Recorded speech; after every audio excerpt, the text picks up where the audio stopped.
Today, we're going to be talking about Pusha T. And if you don't know who he is, I don't blame you. However, his most monumental moment of his career was dissing Drake. That's what he's most known for, and that's pretty much it. But anyways, Pusha T recently decided to make his name relevant again for, I guess, I'm assuming for this album rollout, and decided to diss another rapper, Travis Scott. He decided to diss Travis Scott. Why? I don't know. But he had some things to say about Travis Scott, which I think are fucking stupid. I don't know why he dissed them. Because what does dissing Travis Scott prove? It's Travis Scott. Travis Scott, I put in the same category as someone like Playboy Carti. They're not known for the raps, but they're known for the artistry behind the music. But Pusha T over here dissing Travis Scott for the sake of dissing Travis Scott. Mind you, Travis Scott is like 20x his size in popularity. But hey, you got to get your name out there. You want to promote your album. Hey, you got to do what you got to do. You got to diss other people for the sake of dissing other people. Even though Travis Scott's not going to respond because he doesn't need to. Anyways, he dissed Travis Scott. He basically called him out for the studio session that he previewed the song to Pharrell.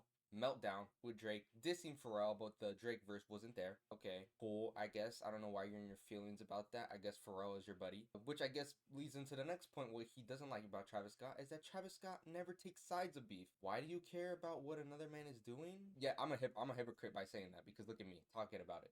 But I recognize that. Anyways, why does he care? Like, why does he care if Travis Scott's siding with who? Who gives a fuck? It's Travis Scott. He's got a bigger brand than pretty much everyone in existence in rap. That's true. Cactus Jack is successful as fuck, right? I'm literally wearing merch from him. Anyways, that's not the point. The point is, why does he care what Travis Scott is doing or not? So, just who cares? He called Travis Scott a whore. This really surface level stuff. Like, these insults are really, really surface level. There's nothing deep about these. I'm seeing people glaze him on the TL, on the timeline, on Twitter, and I'm just like, guys, why do you care? Pusha T's not that great. People were glazing him, saying this is what hip hop needs. It's really rejuvenating the scene. It's like, guys, Pusha T can't even outsell Ken Carson. His last album sold 55,000 units first week. It's Almost Dry. It sold 55,000 copies first week. Utopia sold over 500,000 copies its first week. What are we talking about? Like, guys, it doesn't matter how good you are if no one even knows you exist. I don't listen to Pusha T. I barely even know about this guy. I only know about him because of the Drake stuff.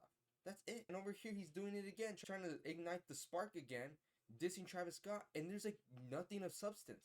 This is surface level insults, dude. I can call someone a snake. Cool. That's really surface level. It's not deep. These are not deep cuts. Travis Scott doesn't need to respond because he has nothing to gain from this. And then he also dissed Travis Scott saying Kylie Jenner masks him in success. And it's like, what?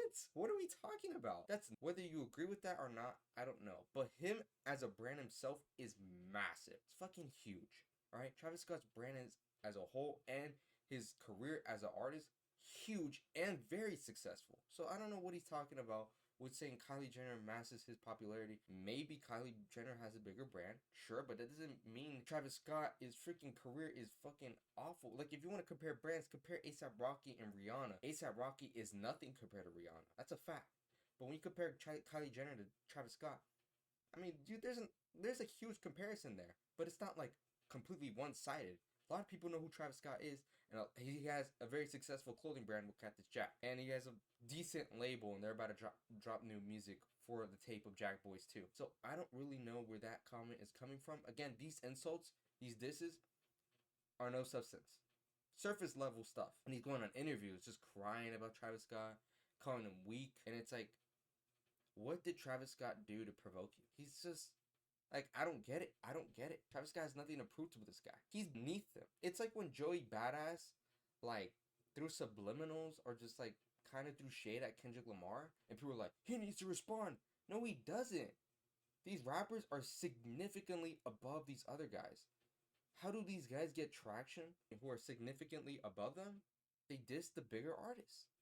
When Joey Badass did it, and now Pusha T's doing it against Travis Scott, and Pusha T did it against Drake. When are they getting the most traction? When they diss guys like this. This is completely different to Kendrick Lamar and Drake, because those guys were neck on neck.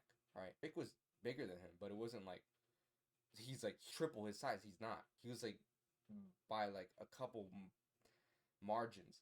bigger than him. It wasn't like a substantial difference, right? So there was something there. That was something people wanted to see. That was something that was monumental, and it was something that was awesome. However, a Pusha T Travis Scott beef, I don't give a fuck about. Joey Badass and Kendrick Lamar, dude, I don't think I've ever heard a Joey Badass song in my life. Why would I give a fuck about that? People don't care about these beefs. I'm gonna keep it a buck. The minority on hip hop care about this beef. The only people who care about this beef are the people who fucking go on Twitter 24/7 crying about, oh, Lil Wayne's album wasn't good. Why isn't that good? And they cry about AI slop. Those are the people who fucking care about this. This means nothing. This means nothing. This is the most traction I've seen Pusha T get since the Kendrick and Drake beef, when Kendrick referred to Pusha T on Euphoria. And before that, it was Pusha T dissing Drake. You see a trend that Pusha T only gets talked about when he disses someone. Guys, Pusha T's last album sold 55,000 units its first week. Guys, I'm pretty sure someone like Ken Carson outsells him. Ken Carson's last album sold 70,000 units first week. 70,000 units first week. And you're gonna tell me that Travis Scott needs to respond to a guy who can't even outsell Ken Carson? Fucking Ken Carson. Are we serious? Like, it's a joke. People say numbers don't matter. It matters when you're just not important enough to respond to. That's just the truth of it. It doesn't matter if it's good if no one even cares. I never tuned into a Pusha T release. I didn't even tune in for this diss track or whatever he said on there. I just looked up what he dissed him about.